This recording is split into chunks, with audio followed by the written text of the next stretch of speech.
This episode of This Agile Life has been brought to you by BrilliantAgile.com, providing Agile and Scrum training, consultancy, and personnel. BrilliantAgile.com. Done right, it's brilliant.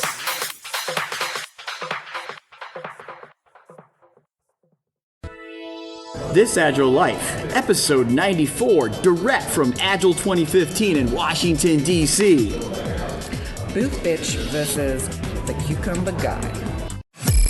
The software industry transforms more and more every day. Agile methods are quickly replacing traditional ones. The question is, are you agile enough? This podcast is devoted to agile and lean software development. Time to welcome your agile coaches on This Agile Life. Hello, everybody, and welcome to This Agile Life, direct from Agile 2015. My name is Jason Tice, and I don't have to say anything to that because there's a ton of people here that want to talk about stuff. So, who wants to get it started? I will go ahead. This is Natalie. I want to geek out for a little bit. A couple of us had an awesome opportunity today to have lunch with Diana Larson. So we got to spend about an hour and a half or so with her, and it was great. It's a very, very pleasant surprise in this trip. So that was super fun. We talked about retrospectives and different approaches with our organization specifically. So it was really good fun. I did attend a session by Renee, Passion Fruits, but I'm going to let some other people talk about that. But it was a great session. I thoroughly enjoyed it. But first and foremost, what we should say is thank you, Diana, for making yourself available to have lunch. Yes, that was incredibly generous. I didn't get to go to lunch. I was manning the booth. Yes. So who the heck's that? Thank you. Who is that? Who is that? Another person. This is Matt Corwell. Otherwise known as the booth bitch. Wow. And funny enough, I just went to Diana Larson's session on gender roles and how not to make people feel uncomfortable. So I learned that is a hostile environment that was just created for me. And who created that environment, by the way? Hi, Renee. Making this really uncomfortable now. No, it's excellent. Deliberately. And It was a demonstration. we learned of that. how to address those kind of situations. It involved beatings. Oh, nice. Yeah. I should have gone to that session. They may have taken a different tone on it, but that's what I took away from it. So that's where Scrum Mistress comes in. Apparently so. Natalie has her own little logo. It's an avatar now, right? We've learned the correct lingo, so it is a little whip that she has. So It sounds like I wasn't the only one that should have gone to Diana's role gender class. So I'm asking because, Matt, you went to the session. So did anyone else go to the session about, who was it again that presented? It was Diana Larson. And she was joined by someone, right? Sharon Buckmaster, Okay. I believe. And they were talking about just different scenarios in which we can help from creating a hostile work environment, recognizing those, be it really any gender, men harassing women, women harassing men, men harassing men, and vice versa, and really focusing on making, as they said, everyone have the best work environment in the best possible way to have the best job that they can. So can I ask, what motivated you to go to that? I'm curious. Honestly, it was a couple things. I saw it on the schedule, and I thought about going to it, but to be honest, I felt a little. It said for all the women out there, and then at the bottom it said and for men. And so I said, it sounds interesting. And the thing that motivated me is being an engineer in the team room, which is in most of the teams I've been on, is usually mostly men with a couple of women.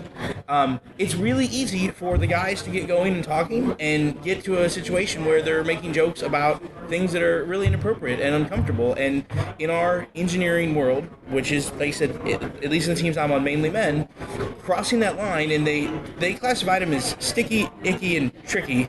And sticky being unintentional, well-intentioned but still uncomfortable things.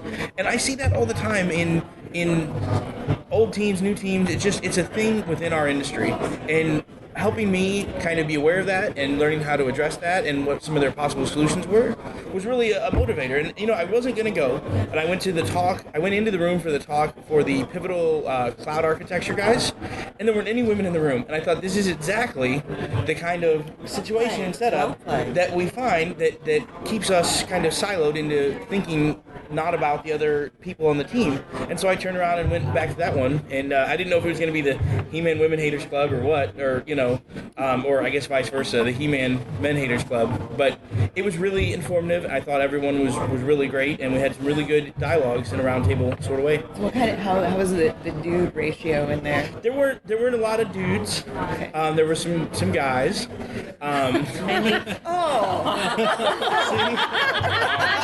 Did I just make you uncomfortable? I know I'm fresh off the presses here, so it's all in my head. That's the theme of the show, is make everyone uncomfortable, I think. Right, and so there were a bunch of tables. There was 1 or 2 guys per table. There were 4 or 5 women. It was pretty much the opposite of a team room, right, where there was a bunch of women and 1 or 2 guys. So you were in the minority. I was in the minority. What did that feel like? Honestly, I was very nervous about saying the wrong thing or getting yelled at or getting not that there was any of that in the room, but going into it, I just didn't know how receptive a room full of women would be to a guy coming in as a minority, and they were great, and I thought it was a really informative, worthwhile session. Well, and the one thing I'll just share, and I know we've talked about this before, is that unfortunately people of any gender can be a jerk. Mm-hmm. So I think that there are certain elements of that, although it is good because I think the gender issue does draw it out. But I know we've had a session like that on the program here the past few years, so we'll be sure to put a link to that in the show notes for people that want to check it out. I'm sure, were there some slides? Or was there were slides. There was a gender intelligence quotient test that you could take to see how gender aware you were. There were a bunch of things, and to Diana's credit, she did call out that the discrimination, the judging of team members based on gender, orientation, nationality, whatever the situation may be, is a common problem. Her personal experience has been as a woman, and so that's kind of where she was presenting the session from, but this understanding and being aware of not creating a hostile environment for team members, regardless of what their difference was really the focus. So it was, like I said, it was really a pretty cool session. It was different from the kind of deep dive tech stuff I usually kind of try and grab out of these places, and that's why I went, just to be kind of provocative and get my mind expanded a little bit. So it's more focused on biases than anything else? Yeah, it really was about finding solutions to dealing with and preventing hostile work environments. Like I said, mainly from her point of view as a woman, but from anyone that might experience those situations. Like I said, sexual orientation, race, nationality, whatever it may be. One last question. How many total people were there? I'm just curious. It was pretty full. There were the room was not full, but there were 10 or 12 tables with 5 to 10 people at each table. There was more than 50 people in the room. Yeah, it was very cool. All right, well, who wants to share something else? Anybody? Now that I brought everybody down to a real somber level, get this back up. This is really. Well, we got lots of noise here because otherwise we'll just go on the executive panel discussion going on over there. No. No, you don't want to talk to the analysts? So who's our next analyst that's going to give us a review? Let's see. Joe and I went to one this afternoon, the Rewire Your Brain, practices to use brain plasticity. I can't speak. Plasticity. What the hell is wrong with me? To become a better coach. That was Sarah's session. So I liked that one because I think she approached it from just making us have a role-playing session. So we started off the session by kind of picking someone that you find difficult to work with, and then you just went through these series of exercises of imagining yourself in these different states of brain activity until you get to the executive thinking, which is the ideal state, and how you would interact with that person and really trying to understand what motivates them. So I particularly loved the pick 2 or 3 things about that person that you find it difficult to work with and figure out what their motivations are. And it was a really short time period too that you had to work with the other person that you were talking to. So like 1 minute, and you just had to come up with it and get their feedback. So really cool session. Yeah, and I really thought that the nice piece of it was by limiting that time, you were prioritizing how you were going to work with that person, how you can improve that relationship. And I think it also kind of segues into a session I had earlier today with Doc List. We talked about conflict and putting yourself in another person's shoes and being counterintuitive so that you can actually start to develop a process to communicate with them. Because if you don't do that often, the first thing you do is shut down and you start arming yourself to battle this person. A lot of time, building allies against that person, which isn't going to lead you to a positive result in most cases. And the two people that just spoke, would they mind telling us who they are? Whitney Houston. No, she's still dead. Sorry. Joe Naumann. And Rose Hemlock. Who were on our last episode because they came in and we wrote them late at night. Now we're interfering. We're trying to podcast during happy hour. That's scary. We did it after happy hour last time. Very happy. In fact, I don't remember it happening. Did it really? Yes, it did. I have the evidence. Does anybody else have anything to share? Here, there's a stranger. Here's a new person that we have no idea who they are. So who are you? Version 1 spy? John Zestro? No. Amos King? You've been sent to kill me. My name's Rich Thorne. One of the sessions that I thought was really good today was whole team dynamic organization modeling. It sounds awful, but it was actually really cool because what you did is it was Lego play. So you had to build your organization with Legos, which was really cool because when I tried to do it, I had like all these Scrum teams all over the place. They're all independent, and then I had to connect them with all these different Legos. And we were able to draw like a tower with the IT managers kind of over top of the teams, kind of overviewing, and it was really neat to kind of spread it all out and kind of go through it. And it really it's a good value in there. It's funny, I have to admit, yeah, that was it. So I don't know, and we're doing a podcast, but I can present the visual evidence. Who knows my handwriting? Anybody? So the pictures in the brochure that Corinne was handing out were taken at the Agile Games Conference in here. I'll show you a better example here. Natalie's going to do it here. I'll show you when I write with a Sharpie on a Post-it note.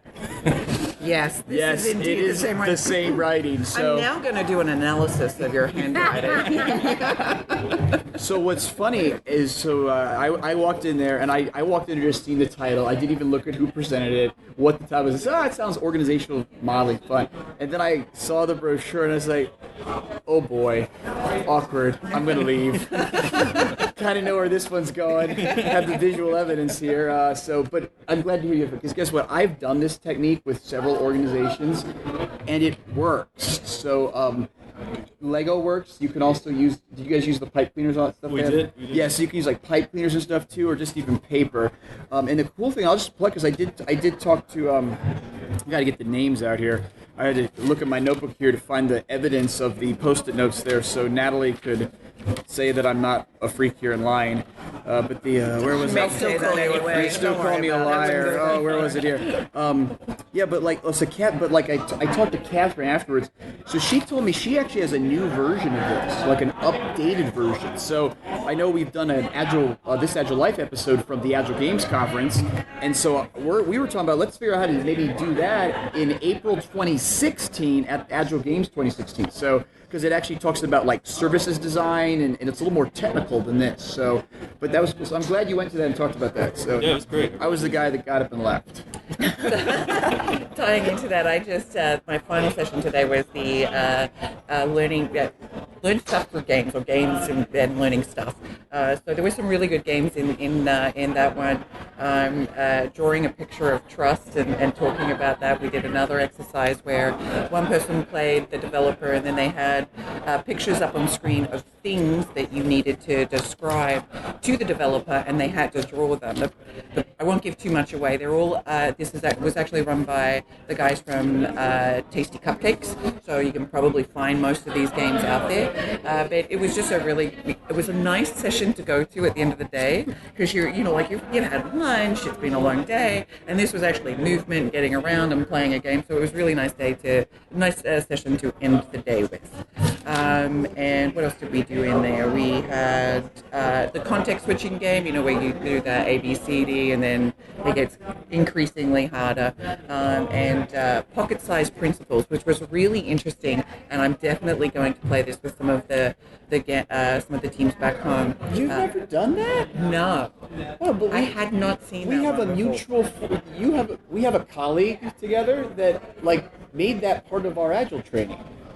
I see. I'm surprised you haven't ever done it. That's Wait, strange. so what is it? What's the So pocket-sized principles is you put the 12 principles up there, and the team has to come up with a description of each principle in 3 words or less. This would be so fun. Yes. And what is interesting, because we do this in Agile training, and what I actually recommend, and I know people have done, is to do that like as part of a team inception. Because what happens is, a lot of times in a large organization, you form a team, and everyone kind of comes from different places, different teams, or even sometimes like you'll get a team where like there are people from a vendor on the team, and maybe they don't even know what Agile is. So you do this pocket-sized principle. How long did it take you?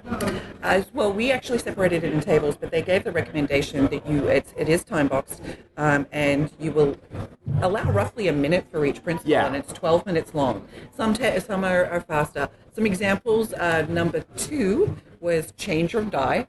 That one comes up a lot, so you didn't do them all. What happened to your group? No, they did. We ran out of like time. a sample, okay. So we gave some examples. So I'll give the ones I have. Number 3 was deliver value daily. Number 4, all together daily. Number 9 was minimize tech debt. So for the listeners out there, go ahead and match them up to the Agile principles. But yeah, it was a fun exercise. It's a fun, and the key thing I want to see is the time. It's like it's literally like if you ever wanted to know how do you do an Agile training course or a refresher in like 15 minutes or less, this is it.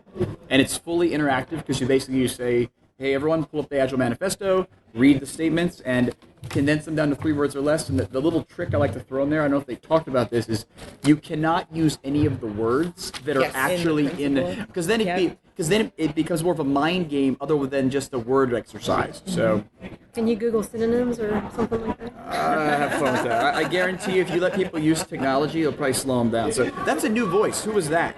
This is Melanie. Hi, Melanie. Hey, Jason. I am a quality advocate, and so I was really excited to hear Lisa Crispin and Janet Gregory this morning. I'd actually never heard them speak before, and I guess a lot of good things came out of that. Test by example and exploratory testing. They were given a lot of suggestions on how to start that up. And the other thing that I thought was kind of interesting, especially now, is that I think that a lot of people feel that QA has to, they have to be coders and they have to be able to write the automated tests. And they talked a lot about how we have developers to write the automated tests. And so, quality should be writing the tests from the customer's perspective, and it's okay if the developers automate it. So I thought that was kind of interesting because I have not been hearing that lately in the circles that I hang out with. What, the developers should write the test? Yeah, our developers should code the tests. Yeah. Yeah. Okay. Yeah. And then also, too, they were talking a lot about test by example. And then the last presentation I went to was, I'm trying to think his name, Matt Time, maybe? Sorry, I'm going to bring my notes. Cucumber guy. Were you in the same one? Yeah, my notes are in Google Docs, so it takes a while. The cucumber guy. The cucumber guy. Yeah. Gherkin. And I really liked the exercise he did, especially, you had to write some rules, and without communicating, somebody else had to figure out what the rules were. So that was enlightening, and so I really enjoyed that, and I'm looking forward to taking this back to my project to have an experiment. Matt Wynn. Matt Wynn. Yeah. Well, and one thing also that it's right now it's Tuesday the 4th of August, so the night before this Monday evening at the conference we had our very small St. Louis Agile outing. A few of us went out to dinner, and one of the things that I know is common for a few people in that group is we've talked about how do you do automated testing for things like business intelligence and like ETL, like data transitions. And so I went to a session called Data Done Right today, where they actually showed a real demo, and there's a link to this to watch it on YouTube, of how they're doing really automated user acceptance tests using Gherkin and basically and Naumann and Ruby to basically stub out and do true almost BDD around Informatica.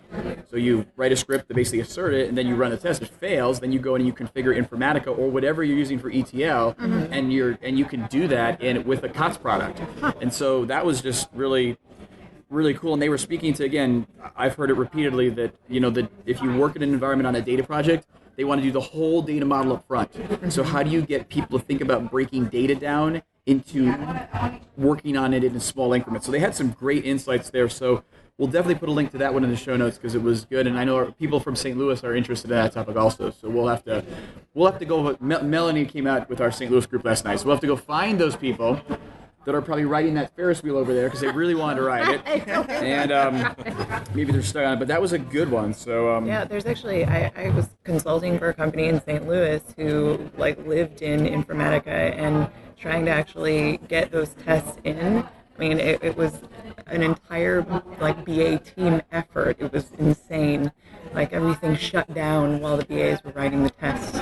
So I'm interested in that session. I'll have to look that one up. The other thing too that I'm sure I got some listeners that are actually people I currently support, and if anything, I think as a team we'll probably go over this presentation because it basically aligns exactly to the approach. And one of the things they talked about was on a data project having the product owners sit directly with the team and be co-located. So we're actually going to have a product owner from our client. He'll be our technical product owner. He's going to co-locate with our team doing work. So we're actually going to follow the exact recommendations they gave on in that presentation in a project that we're doing in St. Louis coming up. So and since the people from the client actually listen to this Agile Live, maybe we'll have them come on and talk about how it went. That would be fabulous. That would be fascinating. Yeah. Real-time feedback. Well, we'll see if they want to. But that's just the validation then really to the guys that shared those suggestions that we're planning to do the exact same things they recommended. So, how about a few more? Anyone else got some stuff? We don't have to talk all night here, but Matt wants to get back in. So I was sitting here thinking, I mentioned this to my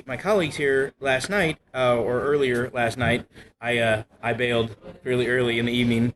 Now, did you really bail, or were you up on the 19th floor having a party? I wish I was up on the 19th floor. Old me would have been up on the 19th floor. Okay. New me video chatted with the family and couldn't get back out of bed. So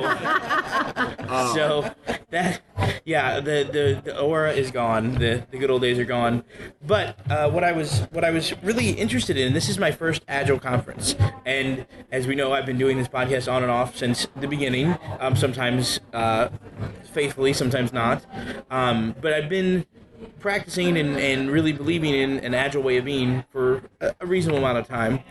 And to me, Agile as a lightweight, reactive process that allows me to cut through a problem and get something done, I've been having a really hard time reconciling all of this, all the process and the tools and the people offering Scrum certification and all these different things. I'm not necessarily saying it's a bad thing, but to me it's an interesting thing because it doesn't fit with my personal belief system of tiny and I said tiny as the baby cries of a light and reactive kind of way of being. Does anyone? And I know we've kind of talked about this on the podcast before, but I've seen it firsthand now, and I'm having a little bit of a religious schism reconciling the way I kind of picture it and practice it versus what I'm seeing here, which is great that everyone's together, but it's also kind of scary.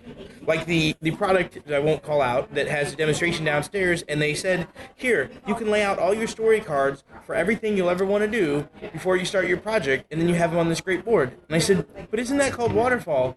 And he really looked stunned and confused and a little angry, and then I went on to do something else. So there's just lots of things here that have confused me. I really wish I could have been there for that.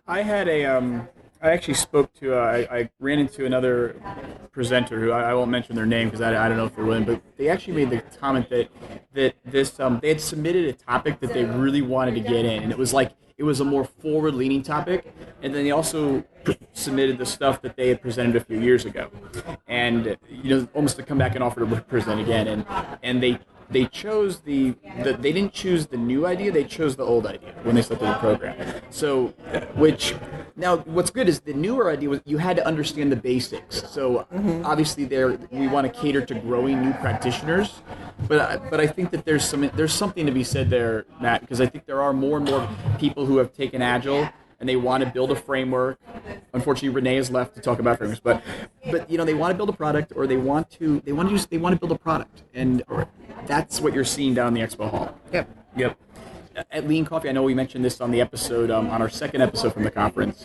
The first day, there was a very interesting discussion at Lean Coffee about that wheel that was in the packets, and how that's also a product for assessment, and whether or not that was a good thing. So I think that's unfortunately, it's the Agile community is growing, which is great, but with the growth comes some of these items that heretics. And should we take an agile approach to those tools, right? Yeah. If it fits, use them. If not, don't. And I think that there are some tools that are helpful. I'm sure we're all using some level of tool somewhere. But there's a reason why we came up with the new acronym the other week on our podcast. MWOP, making money with agile processes. I mean that is a real thing. Yeah.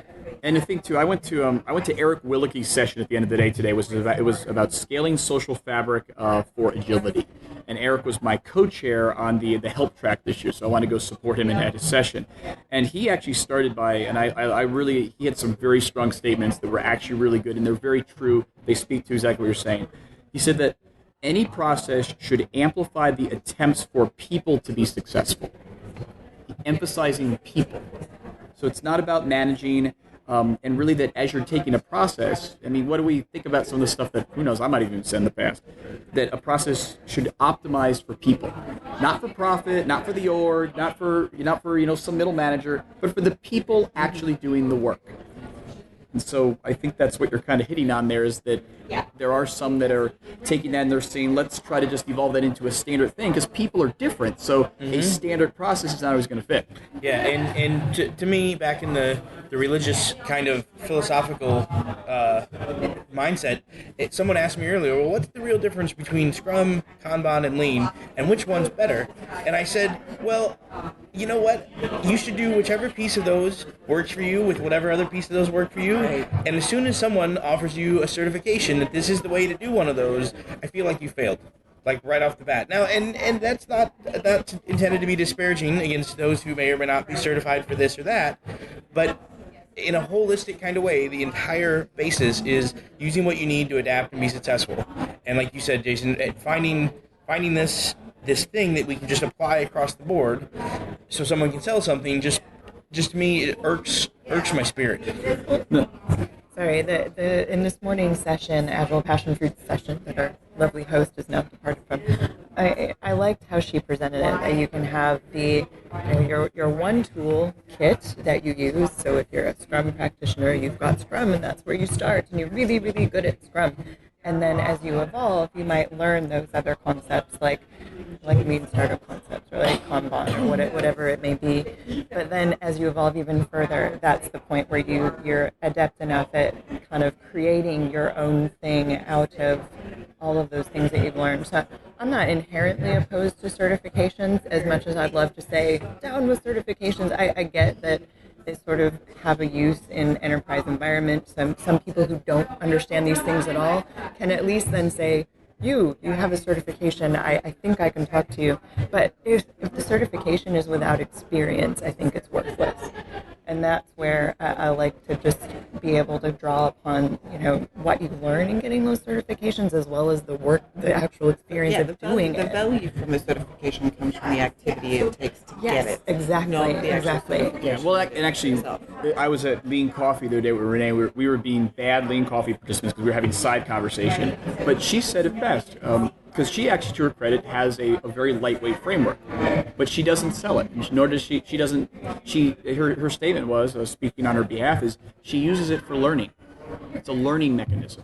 So really, any of this stuff, certs, learning, even that that wheel thing, or your let's write all the stories down. If we frame all those things as ways that we can learn, and then basically learn what works and what doesn't work, that's awesome. Yep. But I think that's where a lot of people are looking for that whole kind of, let's just rubber stamp it all and call it a day, and that's where it doesn't work. I wrote down the phrase agile lemmings today, which I was like, that's inherently an oxymoron. It should never be that. Just because I was thinking about all the vendors and all of the kind of, this is the right way and this is the only agile way, and that's totally not how we should be approaching things.